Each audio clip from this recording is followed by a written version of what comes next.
Hey, aloha, love tribe. Welcome. I have someone here with me who um, has been on quite a wild ride. She is a soul surfer riding the waves of the ups and downs of being a successful young woman who has chosen to write an incredible book. I have it right here. It's called The Extraordinary Between Drugged and Fucked.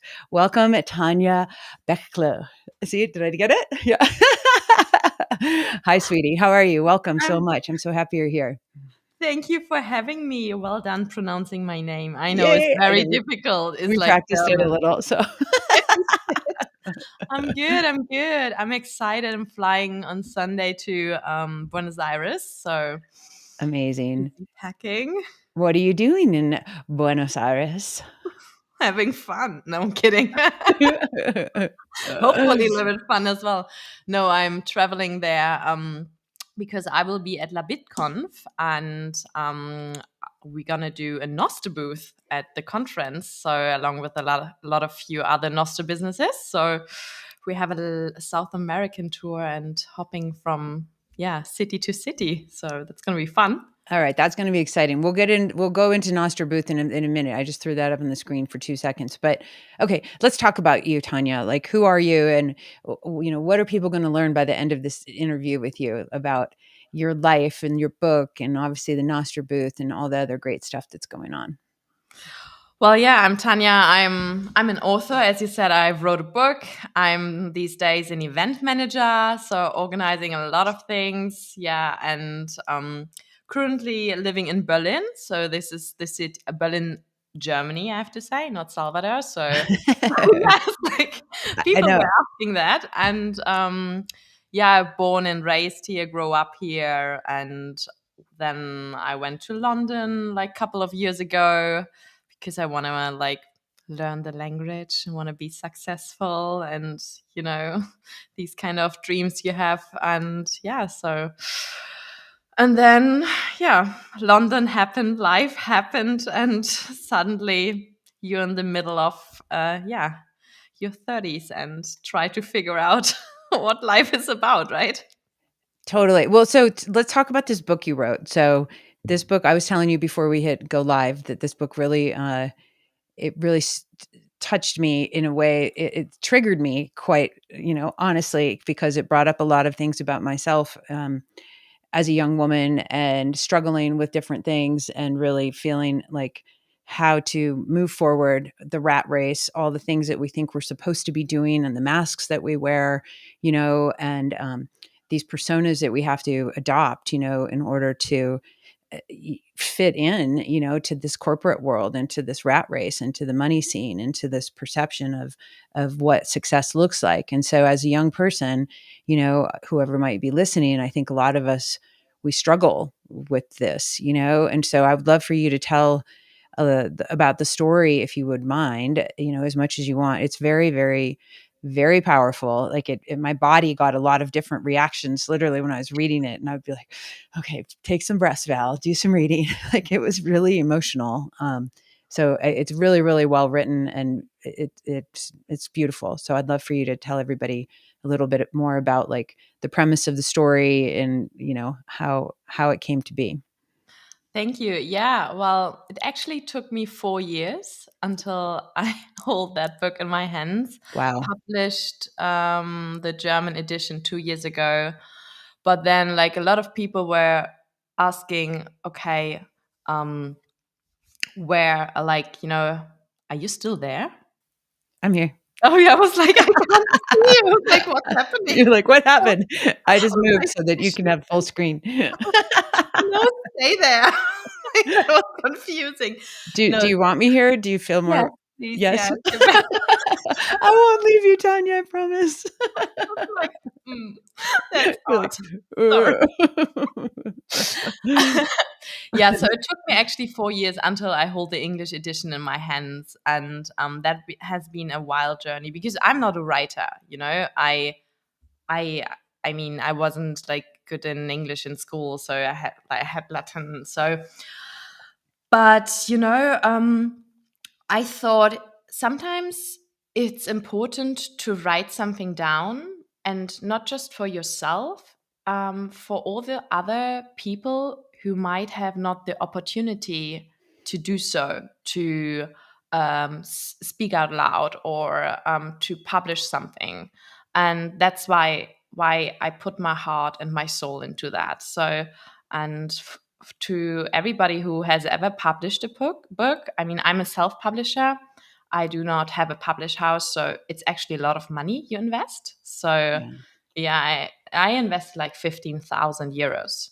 That's a Wow. lot of money. Yeah, that's a lot of money. Oh my gosh, that's incredible. Yeah, Let's hear, like, I what I took a loan for that because it was so important for me, and I still have to pay it back. So it's like, well, we'll get people to buy copies of this book. I'll put links in the show notes and everything. You guys can get it on Amazon. That's where I got it. Or, I mean, unless you want people to get it somewhere else, we'll tell them. well, it's on demand now, so Amazon. That's a good thing. Like Amazon Yeah. is printing when somebody's buying it, but yeah, I learned from the mistakes from my German edition where I just like ordered 1,000 books and Oh, shit. I know, that's what I was wondering. I'm like, because print on demand, like KDP is really yeah. powerful. So, Yeah, you can I talk didn't about know that. it back then. So, Yeah. I know. Well, we don't know what we don't know until we know it. And yeah, so exactly. Try it out. So, a couple of books are still in my parents' basement. So, so it's like oh the my gosh. German edition for them. But yeah, so I was like working back in 2000, like 16. No, 2015. I moved to London after university. Um, And I came out from a very long relationship back then, and I just wanted to like discover myself. I was in my mid 20s, and I just wanted to be successful, as everybody like that's like stuff you always wanted to do. I wasn't ready for family. I didn't want to get married at that time. I was like Mhm. 24. I was like, still too early. So let's discover the world and let's go to London, because that was that time easy because it was still in the EU. So I could just move there, don't have to do anything. And yeah, the good thing about London is if you're good in something, you can be successful quite quick. So I was like, look, what can I do and earn in order to earn a lot of money fast? So I was like, okay, let's go into the property industry. So that's what I did. And after 1.5 years, I became manager of London's biggest real estate company. And I was living the dream, literally. You have a lot of money, like everybody's looking up to you. You have a whole office, you look nice, you can afford everything, have nice clothes, all these kind of things you always kind of wanted, but you paid a gigantic price for that. So, like, you work crazy hours. Everybody who lived in London knows, like, you work 6 to 7 days a week, like, had literally no life. You're gonna be look perfect, go to the gym every day in order to be pretty and all these kind of things, right? So Yeah. yeah, and at one point, you can't. Your body is telling you how.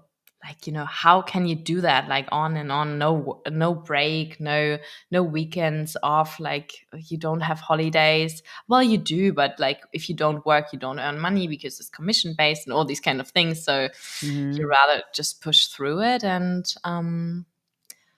after a couple of years, like then I had a massive like breakdown. It's like the whole body just said no. So then you try to cheat as well, like and think, okay, what can you do in order to like cope? So I started like smoking, then you start drinking, and then you start taking some, not just supplements, but like also like drugs in order to just to work, right? So to perform. Yeah.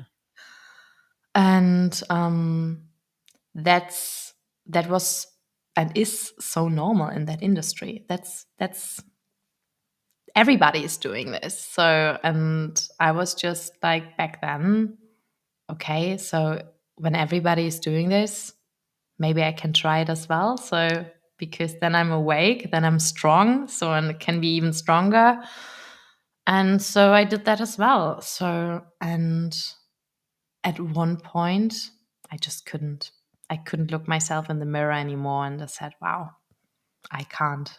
So that was the point when I, yeah, quit my job and try to find a solution in order, like, yeah, to get better. And yeah, so back then I was kind of writing already. So I wrote all my like thoughts down because that was like easy for me in order to process what I was doing. It's like because some days I just felt awful and I was like, what can I do? And the gym wasn't working enough. Like, it I had no tools anymore. So Yeah. yeah, so What was Tanya, um what was the day, the tipping point, the moment that you had that aha, I can't do it anymore? Because I would imagine you had days leading up to that moment that were kind yeah. of like, you're kind of trying, should I stay? Should I go now? Kind of thing, and I know I've been there, done that in certain situations in my life. And it's kind of like there just comes a time where it's like, fuck this, I can't do it anymore, Yeah. like no. And so what was your process going through that? Like, how did you know it was time? Well, I remember that day quite clearly. It was a morning, early morning Sunday or so. It was a beautiful day in London, so I went for a walk and I came back from a party, like partying all night, and then I had this anxiety and I called my mom and my parents and I said, "Mom, I did something really, really bad." And I told them that I took something and they said, "Okay, that's not okay, but what do you need?" And I was like, "Can you come?" So they said, "Of course, we will be there." So they actually jumped on the next plane and came. Yeah. Wow.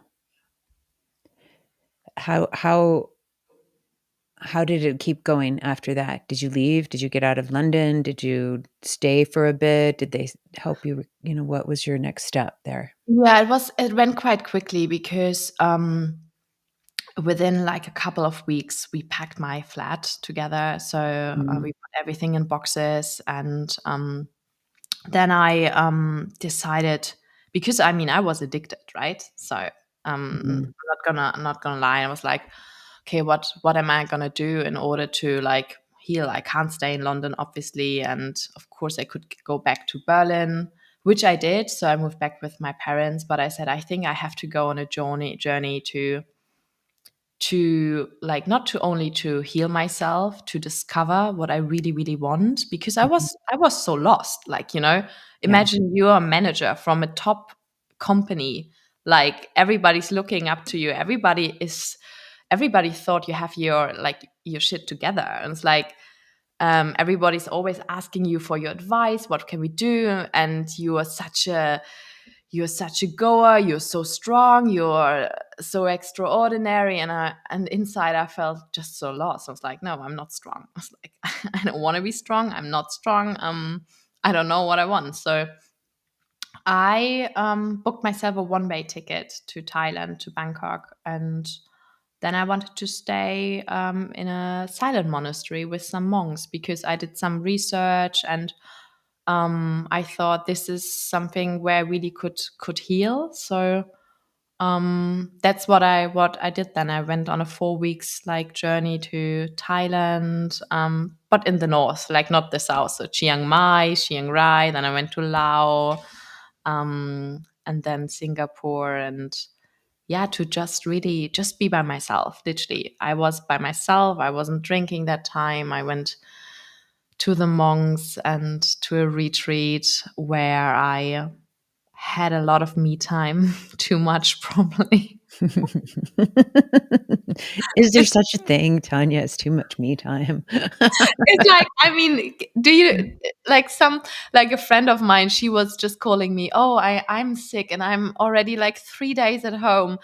Oh my god, when you have time for yourself, you think so much. It's like, yeah, imagine being in a monastery for a couple of days, nobody's talking to you. It's like, damn, thoughts are coming up. Wow. What came up for you? Did what? I'm curious if you had any surprises that came up in your thinking that was like, "Oh my gosh, I wasn't like, did you have a blind spot that got revealed to you about how you were looking at life or how you were approaching your life?"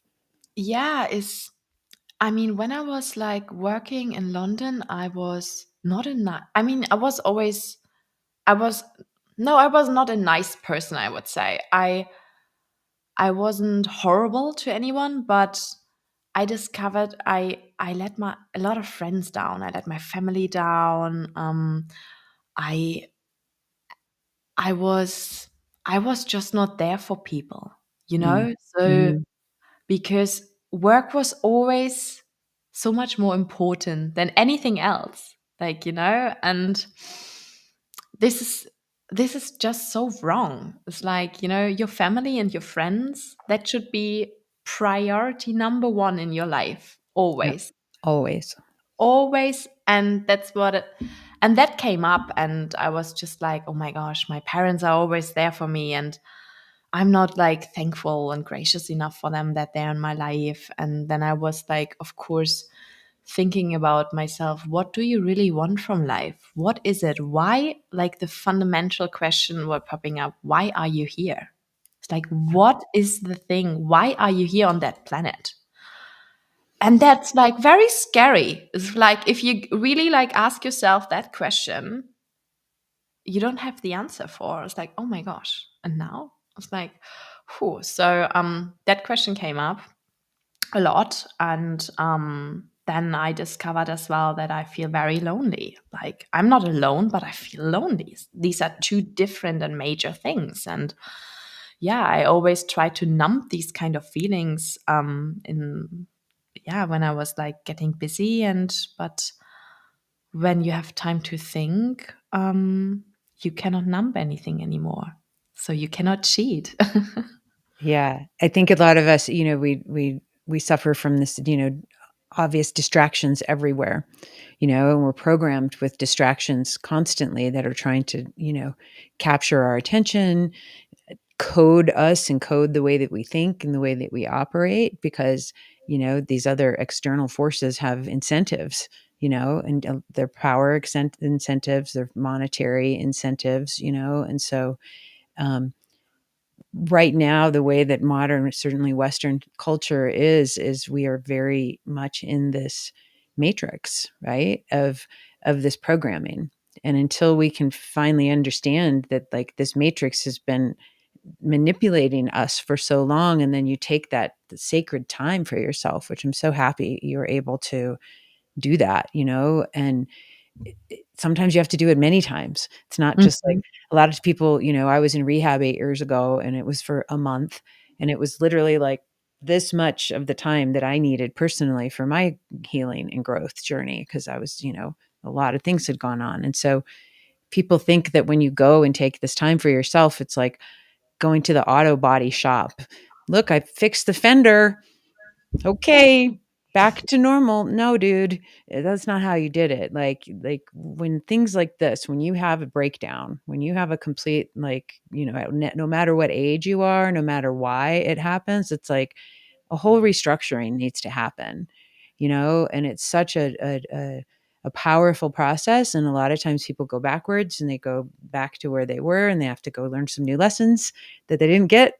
They have to keep repeating that grade, but it's like taking that time to really get to know yourself. This program this 11x love method, I call it getting your me hd, and it's about really who are you and why you're here, what do you stand for, what's your goals, what's your mission, what do you stand against, and they don't teach you that stuff growing up.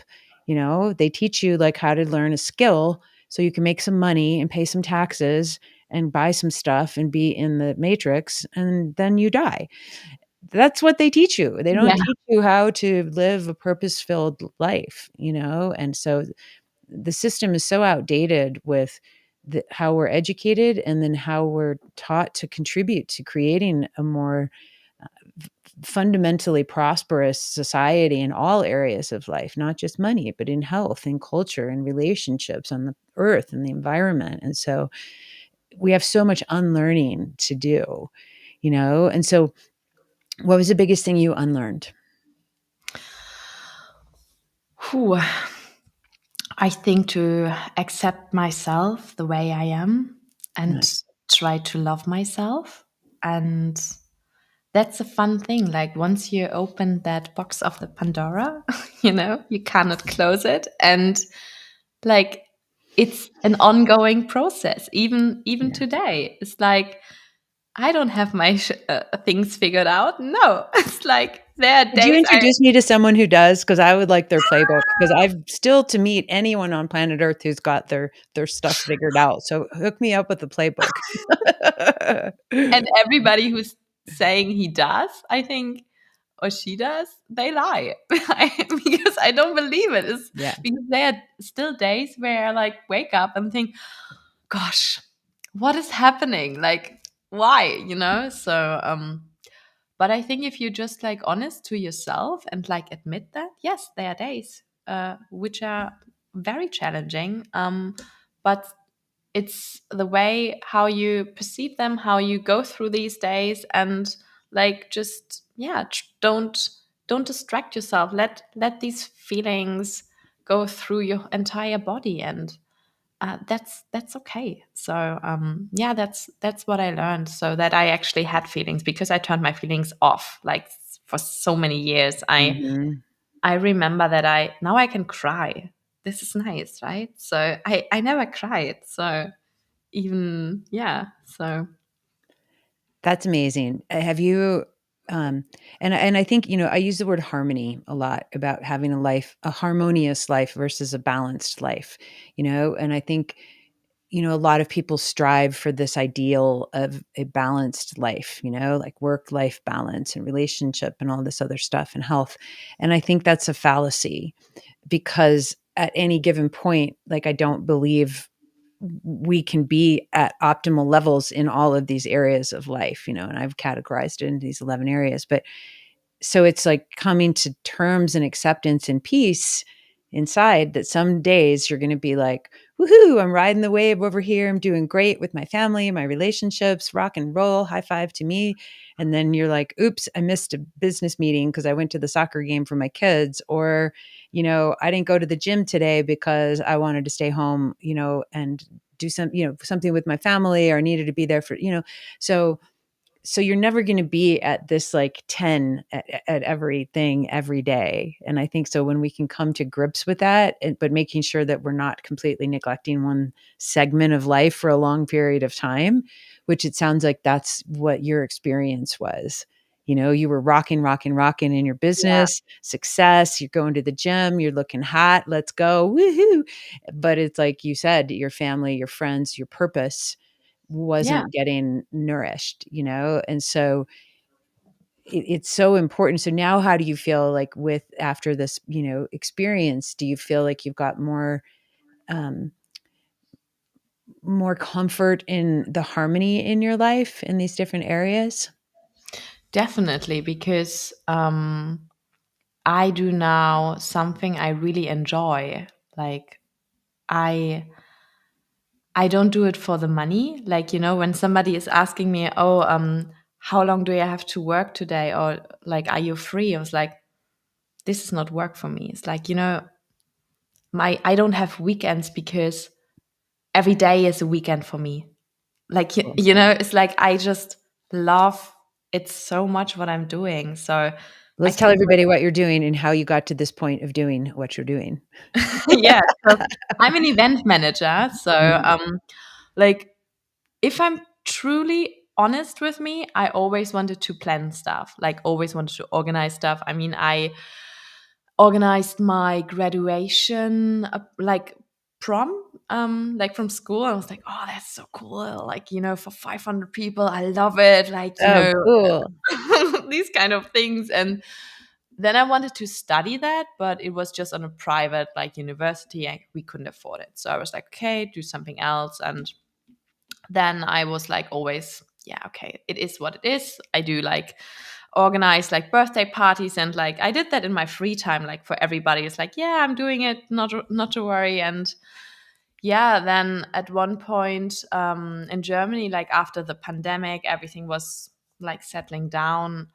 I was like, now you're going to do what you always wanted to do. Let's just try it. So, and I started at an agency in Berlin, and I just loved it so much. It's like I was working a lot of as well, but just different. You know, you get this like energy, you get that high, like it was just another level. And but I always wanted to be like, I always wanted to be my own boss. Like, you know, I wanted to like choose my clients. And I mean, I really loved what I did, and I still do. And my team is amazing I worked with, but the companies I was working for, it's just this the fiat system I don't want to support, right? So I mean, So how did you make the jump from the fiat system to where you are now? Tell everybody like what's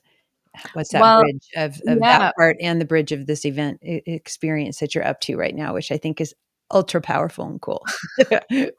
I got invited to Prague to volunteer at a NOSTR booth. A few of the NOSTR businesses set up there, and Tell that was everybody what's Noster wow. as quickly as you can. For One, two, me, three, go. yeah, it's the foundation of the new web for me is freedom of speech. If Bitcoin is freedom for money, Nostr is freedom of speech. Yeah. So it's decentralized. You cannot be banned from it. Like, you know, you can get banned from Twitter, which I've been up to lately several times because I was posting too many stuff for, for Nostr like that. I know they're if you can't they don't like Noster post on Twitter or They don't Substack or like it. anything. Yeah, No, it's it was like yeah, a couple of days Elon's, ago. I don't blame him. I get it as a business person. He's like, Yeah, "Doesn't stay here, guys." So yeah. from a business lens, I understand. But that But can from a come censorship lens, it's annoying. It's just like, yeah, it's a frustrating one. So tell people like why is Nostr different for anybody who doesn't understand, and how is it linked with Bitcoin? well, so Nostr is a protocol that was written, like, I think back in 2017 by Fia Jeff, and Mhm. it's very new. So and they are like everybody can build on top of the protocol. So like there are different clients. Like of course there are Twitter clones. I would say like Primal. Mhm. But there's so many other cool businesses. Like I know that Satlantis is launching their new app soon, which is like a digital nomad app. So you go in every city and can just like see and select your events you would like to go. And the cool thing about Nostr is has like, for example, Primal has also a built-in wallet in it. So when I post something, you Mhm. can actually send other people's ads. So you can actually earn money for your content. I mean, how cool is that, right? So that's for all the creators out there. It's like, you know, on Instagram or like Twitter, you just get these boring likes. But, you know, if you have amazing content, you actually earn money. So I think that's quite powerful. And you're independent, and you can do basically whatever you want. And like I come like from a time when like the lockdown and the pandemic hit in Germany. I got banned from Facebook, LinkedIn, because I was saying and writing about things I wasn't happy with what the government were deciding. I mean, I have a very Mhm. strong background with my family. They are both doctors. And, you know, we were questioning everything. We were questioning the system. We were questioning the vaccines. And we made a little bit of noise, maybe a little bit too much noise. So my parents got banned from Facebook. They were writing articles which suddenly disappeared. So they had interviews on YouTube. Oh my god, that got deleted. So, and all these kind of things is this just not happening with Nostr. So, and when I came to Prague and at one point, because I didn't get NOSTR, I was like, what is a protocol? What is that? I don't get it. It's like so complicated. It's like, Did you get more into Nostr first and then Bitcoin because of yes, Nostr? yes, yes, Really? Oh, this yes, is exciting. This is the first time I've heard this kind of yes, a journey. So, absolutely. ooh, girl, let me get some popcorn. Uh, Yes, that's like, that's when everybody is like talking about Bitcoin. I was like, don't ask me Bitcoin questions. I mean, I invest in Bitcoin. I have Bitcoin, but I'm still new. I still learn, and I'm eager to learn. But no, I'm very bullish on Nostr. And when I Great. came there, I was like, oh my god, freedom of speech. This is so great. I couldn't believe it. I And know. It's insane. Like, I mean, I think right now what's going on with people getting jailed for making comments about certain yeah, things or obviously getting blacklisted or deleted from the apps, etc. I mean, I think it's one thing, obviously, if you're promoting like violence or hate against yeah, a group. I don't support that. That's not like that's not free speech. That's not cool. But if you're saying something that your government is doing a policy that you don't agree with, or you think that they're not telling the truth, or you yeah, feel, like this is wrong, like you should be able to speak mhm, without the threat of jail or violence or a cyber attack or anything, and in order to have a free world and a democracy, free speech is the number one thing that yeah, we must have. And so it doesn't mean everyone's going to talk nicely to each other and give each other little hearts every day. Like people are going to argue, they're going to bicker, they're going to be very passionate about their sides. They're going to think that they're correct about yeah, their side. And then they're going to be either, you know, wrong eventually and proven wrong, but like people need to be able to have this public forum to express themselves safely, exactly. and it's what I see happening with a lot of the censorship industrial complex is very, very terrifying to me. Like that's the first step in the road to authoritarianism and dictatorships and places where people are miserable, and so it's like Nostr definitely can solve for that because you're out there and it's decentralized. That's what people don't Yeah, get. You don't have a CEO of Nostr, exactly, exactly. where, okay, we've got to have an HR meeting and go through our thing here. It's like, no, it's a protocol. And so for people who don't understand what a protocol is versus a platform is like a Twitter, a Facebook, a place where it's a business, there's a central authority, all of the data is in a centralized system, that you don't have access to as a consumer, and it's run by algorithms that you don't get to choose how they run and what you see. You get to be the product. You're getting advertisements, and so Nostr doesn't I mean, you can put ads up there if you want to.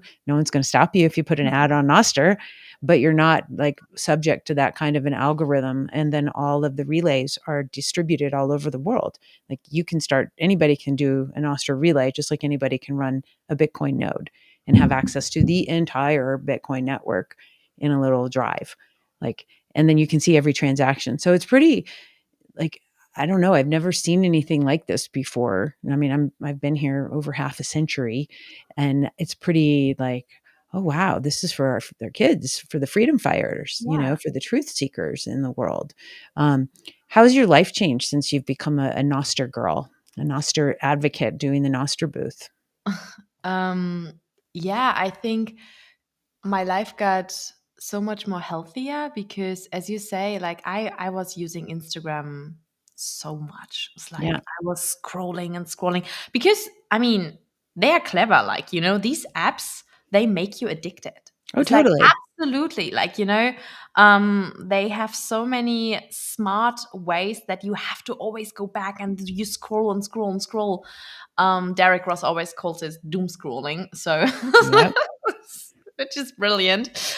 And yeah, since I'm on Nostr, I'm less active on like Instagram. People always like these days asking me if I'm okay, with like, because I'm not like posting every day a story Mhm. or do a new reel because I literally don't care anymore. Like, it's like I don't need um the other people like to tell me, oh yeah, this is, they like your stories, your posts. Like, for what? like for what? And Yeah. I think Nostr is so great because the community right now is still so small. Yeah. It's like, and they are very helpful. Like, you literally can ask people there, oh, I need help with that and that and that. And they literally and generally reply to you, do that on Instagram, do that on Twitter. I mean, they don't care. I Like, know. Well, and they don't see your post either on those other places. And I think yeah, that's the issue too that people don't understand. Like if you have whatever 100,000 followers on, Twitter or Instagram, like your reach is this small yeah, unless you're creating some type of weird piece of viral content if you're lucky, and then your reach gets, grown, but like you're not guaranteed to show up on your users' timelines. And so the way that I see how Nostr works, and correct me if I'm wrong, because I'm new to everything, because I think we all are. Hey, is um, you are you if I post something and you follow me, like let's say I have 1,000 followers, 10,000 followers, all 10,000 of those followers, my post is going to be on their timeline. Is yeah. that correct? So it's That's, not like yeah, this little because tiny, like yeah, only a few people get it. Like, no, you yeah. get it. If you follow me or you, like, it's going to show up somewhere. It might be in some long feed because a bunch of people are following you, whatever, but it's not Because game. it's on the protocol, it's on Nostr. The way I always explain it to people is like, if you post something on Instagram, people don't see it on Twitter. But like, if you post something on Nostr, let's say Primal, they see it on another app demos, because that's all linked together, because you have your private key and you can put it into different clients. So that's the whole idea behind it. So But aside from the clients, seeing Mhm. it, right? Because like obviously we have Fountain, and so if I make a comment on Fountain, it shows up They in my see it. Primal, Yes, etc. And so exactly. you have one ID that goes across all these clients. Exactly. But is it? I just want to make sure I'm speaking correctly. If I make a post and it's whatever, you follow me somewhere, you're going to see it in your feed. Hmm. Like it's not going to be hidden from you because I didn't meet the algorithm requirements. Like just the No, simple because act of following me or you, like yeah, we're going to see each other's stuff if yeah, if we're followers of each other. And yeah, so because you choose your own algorithm on Nostr. exactly. And that's like we don't get to do that in these other apps. No, So it's crazy to it's me. And I think yeah. like so I've been doing we did a podcasting virtual summit like a month or so ago, and we talk, of course, about value for value. How is Nostr working versus RSS? What's podcasting 2.0? And so thinking in terms of like, like you had said earlier, people do those little hearts. Okay, well, I'm not going to go buy groceries with the hearts. I want, show me, put your money where your mouth, put your Yeah, stats where your love is. And so when people show you, wow, I like that post or that article or that episode or that piece of art, you're putting your money where your mouth is, and that's what makes it so different because you're not yeah, just getting these fake likes. And not that everyone's always going to give you sats, but it's a much more powerful indicator of the quality of your content as a creative. It's also an indicator of like, wow, this is really my thousand true fan audience. Like they keep yeah. supporting me and they want me to obviously succeed. And so I think it makes a whole different um, relationship building opportunity as creatives, as business people, as thought leaders, as activists. It's such a cool tool, It and is. it's with the most sound money in the world. It's not like little, here's some Twitch game points tokens. No, Yeah. like No, it's money. It's it's real really money that fun. you Yeah, want. Yeah. yeah, And it's useful and you can take it out. It's in your own wallet. It's not like, oh, you can only spend your little tokens in my app. It's so that's what's so I don't think people really understand how cool that is, because I see a lot of little things where it's like, "Oh, look, you can get experience tokens." Who gives a shit? Like, I don't I don't yeah. want experience tokens. I I mean, want you Bitcoin. literally, yeah, you literally can. We had the Noster meetup on Tuesday in Berlin, and the guy who was organizing the Noster meetup got the bar we are always having the meetup in on Noster. So they set up an account on Primal, so we actually could pay our drinks directly Cool. there with Yeah. it was like with sats. So it's like there we go, and it's so easy. It's It so easy. it's so easy, but that's the thing. Like that's why I thought a NOSTR booth, like the idea came obviously from Prague and from Derek and all the guys who did that there, is so amazing because people want to and need to have something in their hand. Like if we talk Yeah. about it, and if my mom is listening to this right now, she wouldn't get it. It was like, huh? What do you mean? But if you are actually next to the person and download one client and then the other, and then you like, put your private key in Damus and then into Fountain, and everything is there, the whole, then it start making click to the people, and the people will understand, and then you send them some sats as well, and they absolutely freak out. It's like that's so much fun. Oh, what do you have there? I've got just Primal. I just pulled up Primal so people can see like what it looks like. Ah, Because, I think it's important, like, you mean, you made such a good point. A lot of people get nervous, like, what's an NPub? What's a private key? What's this? yeah, What's that? And it's just like, okay, it's basically sort of like your email, and it's basically like your password. It's not the yeah, same, but it's similar, right? So yeah, that's what those two things are. And so that's it. It's as simple as that. And so it's like you can explore just the way you would with Twitter. And speaking of Derek, hi Derek.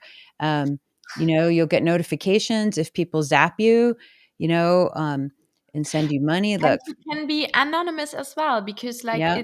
it's your NPub is not your email. It's like basically your username. You can be anybody. Hey, Oh, hi, and there's hi, who's that? who's that gorgeous? Hey, baby. And your private key is basically your password. The only thing what is very important to know is, please do not use your private key, because then you're lost, because you can't change it. And yeah, nobody will like reset it for you, because that's impossible. Yep, just like Because- Bitcoin, like there's no yeah, customer service that's gonna, if you're doing self-custody and you're doing it the right way and you're not on an exchange, uh, I mean, that's not self-custody, obviously, if you're on an exchange, uh, you're your bank, and banks need to be in charge of their own security. There's SecOps. And so this is just an example for anybody watching who doesn't know how Nostr works. Again, it's very similar. There's different clients, like you said, there's blogs, there's all sorts of different communities out there. There's different things that people can build on top of the Nostr protocol. But what's really cool down here, okay, is Jeff just did a really cool build, and a lot of these builders don't get paid. They're all open source builders. Some of them get some grants from like OpenSats or whatnot. But a lot of these builders have been just doing this because they love it. And it's so powerful. But like the community is like, yay, dude, I love you. And you can zap somebody. Like I just zapped him 111 sats. So now I just say confirm. Yay, I confirm. It's only 8 cents. It's nothing. I can change the dollar or the, sats amount if I want. Um, I don't know why it's not going, but there you go. But you can see your social graph of who is sending money. Like Odell just gave him 55, 55, so it's really cool instead of just here's a bunch of hearts, and so this, I think, is such a cool tool. Um, and I think it's such a way for everybody who cares about free, uncensorable speech to yeah. start getting your toes wet. It's super duper easy to go, get an account. If you need help, obviously, I bet, Tanya, you would be helpful. And if people can DM you somewhere, they can DM me too. I'm Sure. not the best Nostr person, but I'm learning as we go. And It's that's what I important. say. I'm also like I'm not a tech person. I'm not a developer. I mean, I've never heard of Nostr like 3 months ago, but I think it's so important to give new people like the confidence. Like, yes, you can do something. Yes, you can support this community. And the community for me has been so supportive. I mean, I'm on Mhm. your podcast. This is Yeah. like, I mean, you have superstars here, like, and I was like, You're a superstar. Are you kidding and me? I was like, this is an honor, like, and Yeah. um, oh, who was That was that? Angel. I forgot to move her. Typically, I'm my brain is tired. I've been waking up at 3:30 every morning. Um, you typically don't have the dog down here with me, but she's here. Right. But it's so cool though. And I think that's what's so neat about this community too. Whether it's Bitcoin community or Bitcoin plus Nostr or Nostr, whatever. everybody, it's the game theory is real. When we have network effect, when we have everybody winning, it's truly everybody's winning. It's not a zero sum game like a lot of other industries out there. We want everybody on Nostr. We want everybody understanding and utilizing Bitcoin and freedom technologies. These two Yeah. things are freedom technologies. And so if we wish to have a free world that's fair, the technology is one of the ways that we uh, can move forward. We have inner technologies, obviously, of meditation and self awareness and creativity and writing and journaling and whatnot. But there's also these other beautiful tools, that are also linking us up to the future that we wish to create. And so it's such a like welcoming space, It is. like you It is. said. And I, for the first time in many years, have a good feeling about the future again. You know? Oh, good. No, it's true because Yeah. in this like fiat world, it's all the same bullshit every day. It's like I don't see myself there. And maybe I'm now in this Nostr and Bitcoin bubble because but that's okay because I feel so welcome there. I feel good there. Everybody is kind and I can be my true self, and it's like this South American tour, we are doing so many, like this entire tour is community funded. Like, can you imagine? It's like there is no big company who was like, yes, we fund you that. No. It's Yeah. like everybody chipped in and that has been a lot of work. I'm not gonna lie. It's like, and like, I don't know, like next week, La BitConf is around the corner, and Is this where people are making donations on Geyser Fund?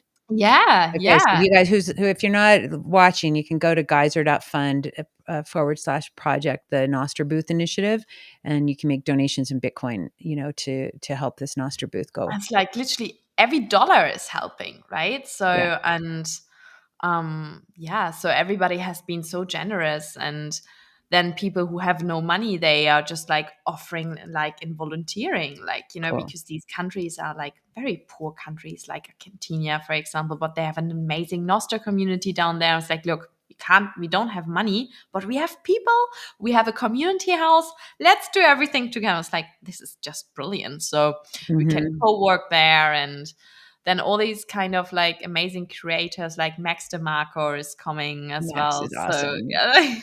So it's like he's joining for the whole three conferences as well, with his colleague. And yeah, so it's like this is such a good travel squad. So it's like It is. Well, and you made a good point. A lot of people think like, "Oh, well, I don't have any money to contribute." Well, it's like you have time, treasure, and talent, right? I hear that a lot. Adam Curry says that. A lot of my marketing instructors talk about that. And it's like we all have something to offer the world. And doesn't mean we need to go like, "Oh my God, I have to volunteer 20 hours." It's like tiny little things. Just repost yeah, stuff, yeah, or invite post, your other friends who might be yeah, interested, or whatever you can do to continue to move the needle forward on this hopeful future for everybody. And I think a lot of people, like you just said, like you finally are starting to feel positive and hopeful about the future because of your experience in this yeah, community, yeah. and with this technology. Yeah, because like for me, like a couple of years ago, and I'm very honest, I never wanted to have kids. Literally, I was like, in this world, Yeah. I don't want to have kids. Yeah. I don't see a future. And now I'm just like, wow, I would love to have kids. I would love to have kids if this is like, if this is a community out there who support each other. Like, who was that? The other day on Nostra, somebody told, I was just reading that the mom has to go to the hospital and the dad is alone at home, but the whole community came. The neighbors brought the kids to school, made them lunchbox. I was like, oh my God, this is amazing. I love that. Like, Yeah. this is great. So, and yeah. Well, and it's interesting, I think because you were about the same age as me when I met my ex-husband when I was 32, and I almost got fixed in my 20s because it was just like, first of all, I don't think I would be the best mom because I'm kind of screwed up and I had a messed up life. And, you know, I don't know. It just, I never really had a great role model of what a good family was. And I love my family very much, but they're messed up, you know? And I was just like, well, maybe I'm just going to be the cool DJ auntie chick who flies around and I get to be cool. And I met my ex-husband and, you know, I got to meet his family and the whole thing. And it was like, all right, maybe I've been looking at this all wrong because I just didn't have the community around me to inspire me to want to have something different because I didn't know it would be possible for me, you know? And so, of course, being a mom's been the best decision of my whole life. The hardest thing on earth. Think Nothing is harder than being a mother. Nothing. Nothing. I don't care. I bet. No, I bet. it's I the mean, hardest thing and it's the best thing. There's nothing better. And so I highly recommend, you know, with the right person that is on the same page as you know, anyone listening, like it's the best thing ever. It's hard, but it's worth it. Like bringing life into the world is very, it's part of our mission as humans is to procreate, you know, and make the world better with our children. And hopefully we keep upcycling. You know, it's like, okay, note to self, don't do all the stupid shit I did, but they're gonna, just like we do. um, like coming back, you know, so we've got Bitcoin for Families virtual summit going on December 7th. And so we've got Free Market Kids, Daniel Prince with Once Bitten. We're going to have Shamory. The Bitcoin Kids Club is going to be there. We're going to have a whole bunch of other companies that we're trying to help support what they're doing with Bitcoin education for children. You know, how do you raise a Bitcoin family, right? And so, what are all the cool things that people can do for their children to help them, you know, be financially literate with, you know, finance 2.0, right? Which is yeah. Bitcoin world. And, you know, I just said that and it came out of the blue. I'm sure someone else said it. So, anyways, it's like, how are we raising financially literate families, you know? And we think about in El Salvador, you know, you guys, you're going to be there, they're going to be having like the Niños area, you know, the Yeah. kids area. And so Shala and Kiki and everybody are putting that together, which is going to be fabulous. And so the more that we keep getting the younger generation involved in freedom technologies, you know, so that, and then we don't have to have them get, you know, indoctrinated into the lies, you know, and you don't have to unlearn the things. It's harder to unlearn, Yes. you Totally. know, as an adult. And so it's so important for the young people to have the opportunities to connect and be together and learn together, you know? And so I think it's really great. I want to ask you, I want to come back to your book because, you know, we titled this whole uh, episode, you know, is it love or self-abuse? And I want to come back to this. And the reason why is, you know, your book is so powerful. It really is. And it's really, you guys have to get this book. Um, it, the Extraordinary Between Drugged and Fucked. And it's like, I told you, it was really emotional for me at certain points. I was like, oh, I can't read any more of this. I got to go meditate. Because it was like looking in the mirror a little bit, you know? Imagine Um, my mom reading it, oh right? my gosh, I know. How did she respond to this? Well, I escaped for a week and then I called her at one point and said, "Have you read it?" She said, "Yeah, I did." And I was like, "Can I still come home?" And she said, "Of course you can, Tanya, always." Oh, But yeah, honey. it was, yeah, because there were some like things in it, like especially the last chapter, she didn't know.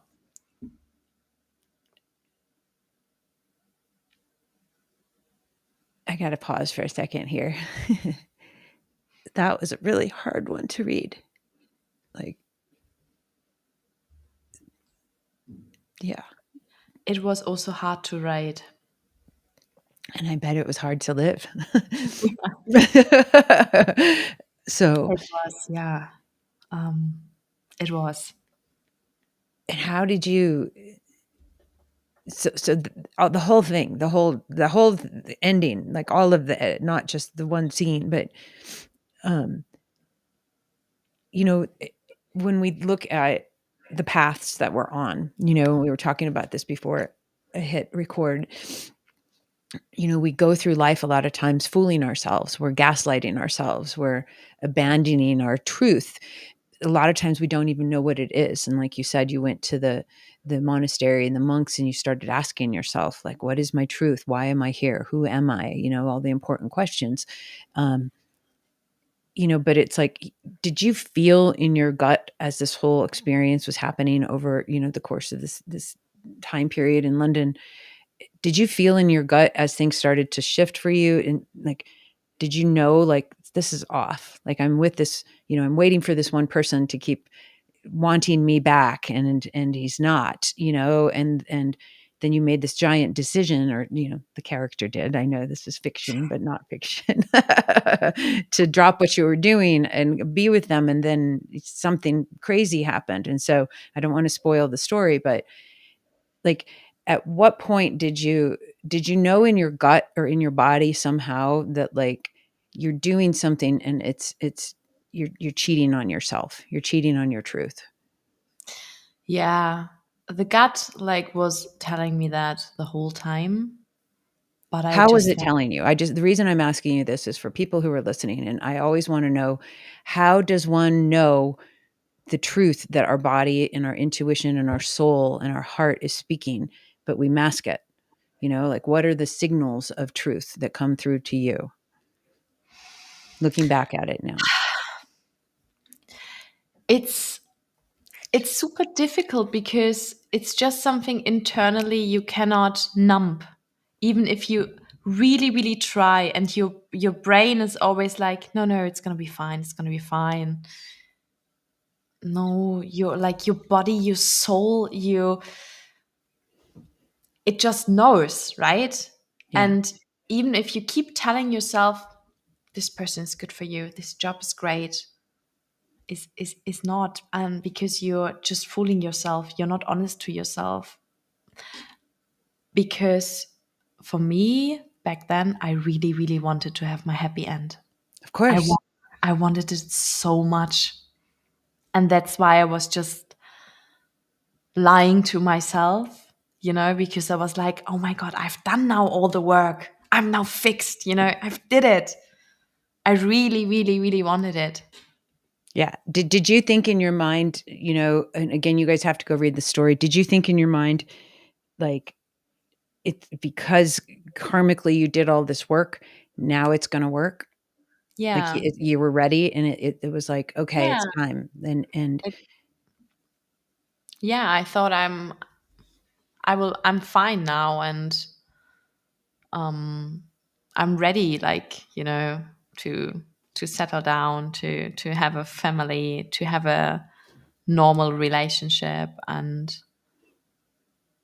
but I was not. I was clearly not. And something protected me, like, for something better. And like, even after that, I'm fooling myself. Like, I've fooled myself the last couple, like, within the last 5 years as well. So there yeah, came new people in my life, which clearly were very, very unhealthy, very toxic. And I was just like, no, this could be okay. But then, all these red flags you try to ignore. And I always say, if I have to defend someone's behavior eh, towards my family and friends, which I did, yeah, that's not a good sign. yeah, So, and I'm looking back, I'm grateful that this wasn't working out, because otherwise I wouldn't be here now, and I would maybe have a family and will be very unhappy and miserable, and I don't know, would get sick, and you don't know. yeah, You can't force something. And I think if something is meant to be, yeah, it's meant to be, and I have to be just a little bit more patient. yeah. And trust and have that faith, in Yeah. God, spirit, universe, whatever people have, faith in. I think, when I was reading the end, again, I was like, whoa. The word test just kept coming up for me. Like, this is a test of the emergency love system, and every time, it's like, you think about university or school or anything. It's like, you study something, you go to lab, you experiment with it, you take a test, and then it's like, okay, how are you going to compound that on your life journey, on your learning journey? Well, you're going to keep getting tested again and again and again to validate, did you truly get the lesson? Yeah. Right. Yeah. And so it's like when, and I know from a mindset perspective, obviously, right? We can look at things and just be like, oh my God, Mr. Wrong keeps showing up or Mrs. Wrong keeps showing up. And, it's just like, yay, good for you. Because that means you're getting presented with the opportunity to swipe left quickly if Yeah, you've gotten the exactly. lesson, Yeah. but otherwise you're going to have to keep going back and repeating and repeating and repeating so that you can get into a place of, truth and integrity with yourself. And so, same thing. I've been there, done that, keep doing it. I get in and I'm like, oh, it's okay if I cut this corner and compromise a little over here and it'll be okay because this is stuff's really good, and it's like, no, there's like a giant bloodied red flag saying, get away, this is dangerous.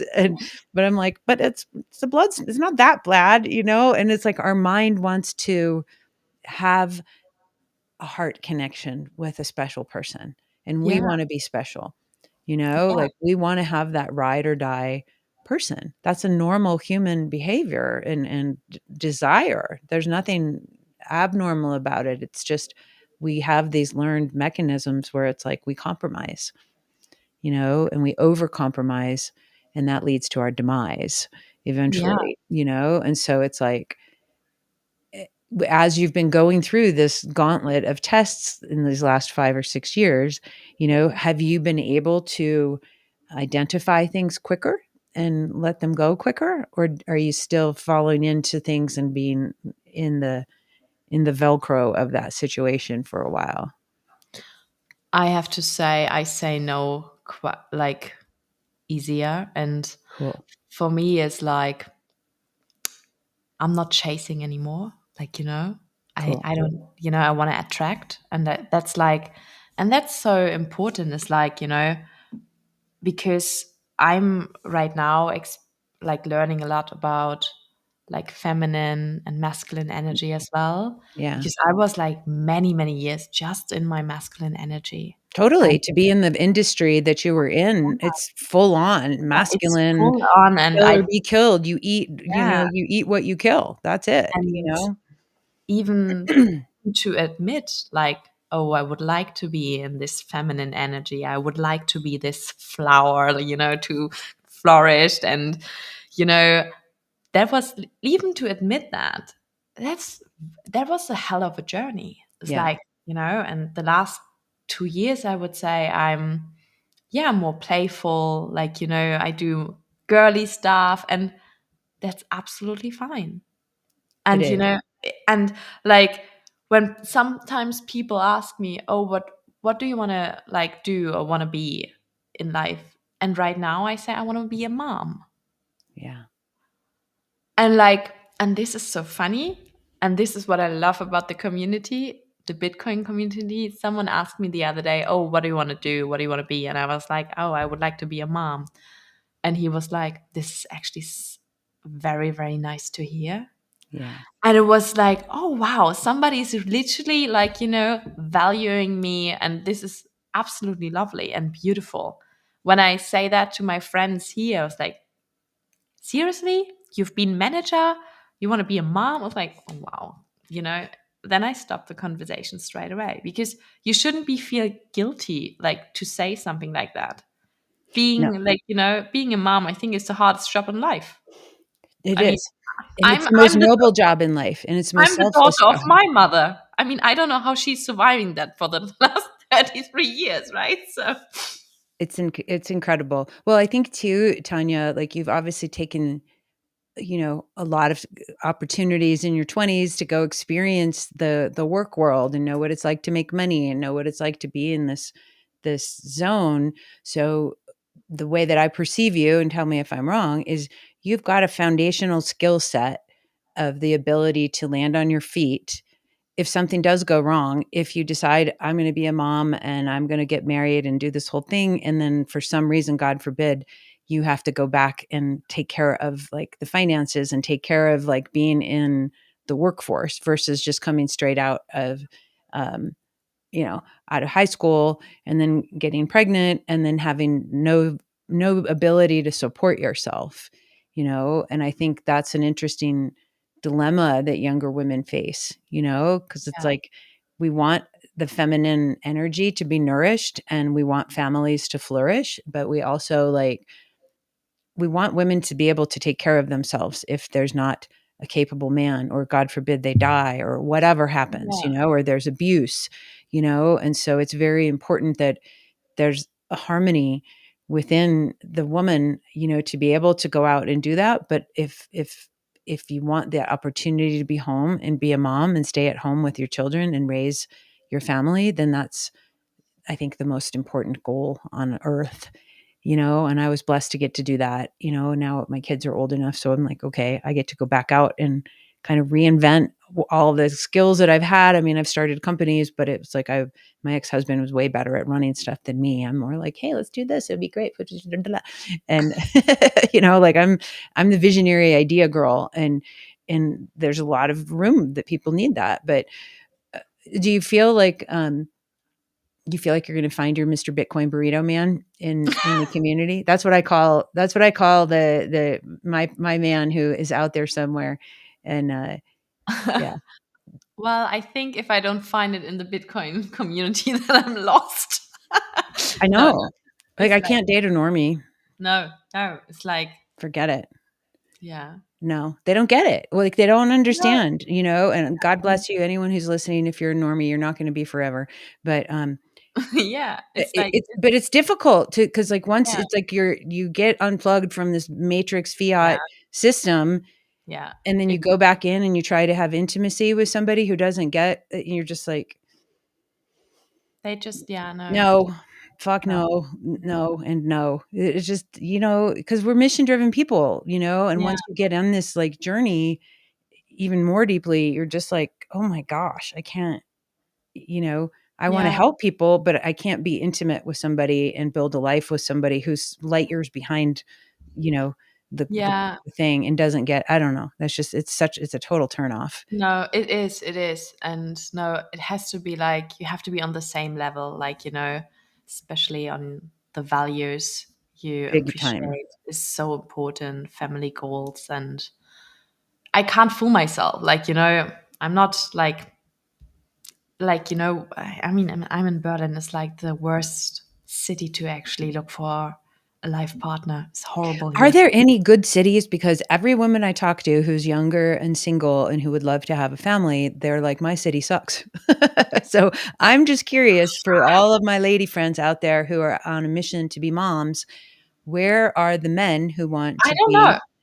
be I life literally, partners? I'm just I curious. don't know. It's like I have no idea, but is I think if it's happening, if it's happening, and I really right now I really believe that for the first time. So and like for me is if my partner I don't know lives in South America, hell, I move there. I mean, what Yeah, do I have to lose? I take my parents with me. That's fine, awesome. I of know. course. Well, and that's what's neat, about this world, is we can go live in all these different places and work remotely. And, Yeah. we're all, I always considered, even when I was young, I'm like, everyone's an entrepreneur. Even if you have a W 2, we have W 2s in the States. Like if you have a salary, at a company, because you're selling your services for exchange of money, and so whether it's to a company or to individual clients or whatever. So it's like, when you can develop an entrepreneurial mindset, you can do anything on earth, Yeah. anything, anywhere. Your mind is the only limit that you have. And Yeah. so I think that's super cool. Well, let's. I want to wrap up because we're a little over the hour, and thank you so much. And I again coming back to, is it love or is it self abuse? And it's like sometimes I think people, like you said, when the feelings get too big, sometimes we want to numb out, Mm. and we don't want to be present. We want to just keep chugging along and avoid sitting with the discomfort of the truth, and so unfortunately it does lead to substances sometimes, and Mm. in this book I'm writing called Snap Goes the Mommy, about my giant shit show of explosion. And I call them the 5 Ds. It's diamonds, drugs, digital, donuts, and dicks. And so I know. I can't stop. They come out of me all the time, and thanks God. Glory to you. But yeah, I just feel like we have all these coping mechanisms that we're trying to fill up this soul hole, and the soul hole is the connection with God, the connection with each other, and the connection with our true self. And so when we're in this fake operating system, those things mask that Yeah. discomfort, and so it can look like self-abuse, but it's medicate we're self-medicating, we're seeking relief from what that inner gut feeling is saying, like what you were talking about when you just knew, you just Yeah. and it creates anxiety, it creates tension, it creates depression, it creates all of these things in Absolutely. our health. And so, for anybody listening, like um, what would you say to somebody listening right now who might be in a situation that you were found yourself in, where you felt like you weren't living your truth and you were starting to medicate too much in a way that was compromising your health? Like in terms of like a relationship or Anything, could be a job, could be a relationship, it could be anything that that is you're on, that you're not living your truth somehow, and you're medicating in any of those 5 Ds. I mean, I was always thinking if I leave that situation, job, relationship, whatever, what is the worst case? What would happen? Like, Mm, literally, what is the worst case? yeah. And if you break that down, it's actually not bad because nobody's going to die. Yep. Like, you always have a network, like your family, your friends, who, like, or someone, or even it's your dog, your cat, I don't know, who are there for you. Yeah. And that is like right now, when there's something, I always ask myself, like, what's the worst thing? What's going to happen? Okay, I could be broke. I could not have any money. Okay, well, I will not sleep on the street. So probably somebody else is helping me out. But you will find a solution. If you really, really, really want something, you will find a solution. I mean, I wrote an entire book. I know. Like It's so I good. mean, like I'm not a I'm not a writer. Like, I wasn't writing at all. Like, I don't have a gift. Like, so Yes, you do. thank Please don't say you. that. Yes, you do. Own Well, your gift. Own it, sister. High five yourself. You have a gift. This is a but I'm not J.K. Rowling, right? Like comparisonitis is not. okay, No. yeah. Thank you, Valerie. Thank you, Valerie. Yeah, if Yes. you want something, you can achieve everything. So, and yeah, and if you cannot look yourself in the mirror anymore because something feels off, Yeah. change something. Yeah. It's important. I love that piece of advice about what's the worst thing that can happen, and Tim Ferriss talks about doing a fear board. A lot of us do vision boards. I love vision boards, but it's like, what's your fear board? What are you afraid of? Are you afraid of growing old? Most of it's always about growing old and dying alone with nobody. It always, if you keep going down, and why and why and why and why, it's always going to be dying in the street gutter with little chipmunks eating your eyeballs out, and you're all alone. Nobody knew you were there. Wow. Like, that's the biggest fear of every human being. It's being all alone and dying alone, that nobody even knows that you're suffering, and Yeah. it, you know, I've been there, done that, felt like nobody would care if I left Earth, and that they would actually be better off without me and all my nonsense and all my emotions and all my pain and trauma. Um, and it's untrue, and like you said, there's always somebody, including you, who can help you move forward and not have to be in that place of suffering and silence. But because our egos are there and we're strong, powerful people, you were a manager, you were up in this, elite real estate, you're the one who helps other people. So, oh gosh, if I have to raise my hand and ask for help, what must be wrong with me? It's like, you're called being a human. And so, you know what I mean? Like, nobody is immune from being a human, Yeah. nobody, and everybody has different thresholds and tolerances for how much they can take. in any area of life. And a lot of times it all happens all at once. It's just kind of how the Yeah. dominoes fall. And so there's no shame in asking for help, and so those three words will save your life for Yeah, sure. You know, definitely. it's super duper important. And you're going to write another book. And I want to show the cover super quick. Like, remember when we first met? Oh my gosh, that was insane. It Yeah. was insane. Tell everybody if you remember. And because I, Yeah, I I was, remember like when we had our first conversation, I think that was like 6 or 8 weeks ago, so quite a long time ago. I was showing you my book cover because I was very proud. I wrote a book, and then you were like, "Oh my god!" I was like, "What?" And you were just like jumping out of the room, like she's gone. where'd she And go? where'd she go? And then you came back with that card. I was like, "See that? There's a snake."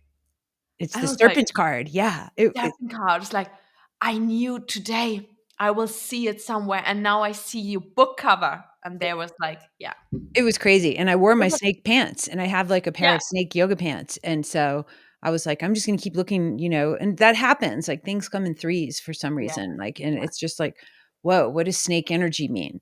And so yeah. tell people why you chose a snake for the book cover, like, wrapped around you and the character. Yeah, so because I was a kind of a snake, and if you can hold it up a little bit, I was just Mhm. like you can see it was like is around my throat, is around my arms. I'm like in a kind of cage, she's Mhm. like around me. I cannot like, let her go. So um yeah, I'm in prison, kind of. Interesting, and so because I think of, like, a cobra, right? If it wraps itself around you, it could squeeze you and kill you, um, Yeah, and then you also think about a snake. A couple more symbolisms for snakes is obviously shedding its skin, you yeah, know, and that's a very powerful thing because what you went through, you were shedding your old skin, right? And also I think of, the kundalini, the snake energy, the serpent energy that goes up through our chakras and our body. And so I think it's just amazing that you chose that and then that happened that day. I mean, I just think it was really it's just cool. so cool. Like, I don't know how and why. Like, I have all these different cards. I love cards. I love art. I love words. Um, but they show up and they have meanings. And so it's Yeah, like, okay, I'm supposed to listen, and it's not woo woo. It's just tuning into, like, I was watching this thing about quantum physics and light the other day, and I like watching stuff. I'm not that smart on it, but I like it because I'm like, I know some of it sticks. but but we think about the spectrum of light, right? And we only see literally like this much is visible light that the human eyes can actually see, but it doesn't mean that that entire spectrum isn't present all the time. You know what I mean? And yeah, so if you have the right instruments, you can tune into the different types of lights and the different frequencies. And so I think with, spiritual practices and different ways of being in these different dimensions of light, it's like just because we don't see it doesn't mean it's not there. And so I feel like sometimes we're getting opportunities of communication and divinity through music, through art, through mhm, language, through our bodies, through this, energy field, the soup, the oneness. And so I wouldn't ever discount those things. Like, just in closing up, what's one spiritual practice that you have that you could share with people that you use to, whether it's spiritual practice or power practice, meditation, anything? Do you obviously you write? Like, what can you tell yeah. people that would be helpful for them? Like, I start my day very slowly, so I try to like the first like hour not to like go on my phone, and Cool. literally every morning at least do a meditation for 10 minutes, to Nice. just because like I'm busy and like I'm also sometimes very stressed, and if I don't, like yesterday for example, I needed yoga, and I knew I can't practice by myself because I'm so woo. So I booked myself into a class. So Cool. because then I can't leave. And it was a yin yoga. So it's even like, holy shit, you cannot leave. So, and Yeah. So I do, yeah, I do a lot of like yoga and meditation and breath work. I love breath work so much. It's like, It's like psychedelic wow. sometimes. It It's can like, get you in different wow. zones for sure. Exactly. It's like, yeah, that's what I do. But I think everybody has to like find out their own tools, like, Yep. and like a lot of people are always saying, oh, I can't meditate. Well, sure, me neither. I mean, thoughts are always coming up. My to-do list is always coming up. It's like, of course I can't meditate. It's like, who can? Like, who is sitting down there? It's like, now I'm so zen. It's like, yeah, it's always challenging. It is challenging. I know, and I think people have this illusion with meditation that it's supposed to be like you empty your mind. No, you don't. Oh, That's no. that's impossible. It There's no just such gets thing as an louder empty and mind. It's louder. taking out. It's changing your perspective and being an observer instead of attached in the mind. And Yeah.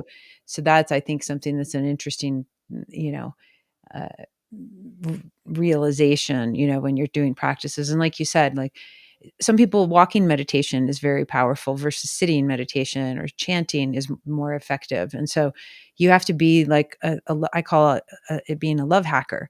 Like how do you hack all your best version of yourself? You have to be an experimenter and try stuff. And Yeah. yeah, this is cool, great, I'll go deeper. This doesn't fit, this feels stupid, and don't keep doing it. There's no right Yeah. or wrong way to keep growing Exactly. yourself as an individual. So I think it's really powerful.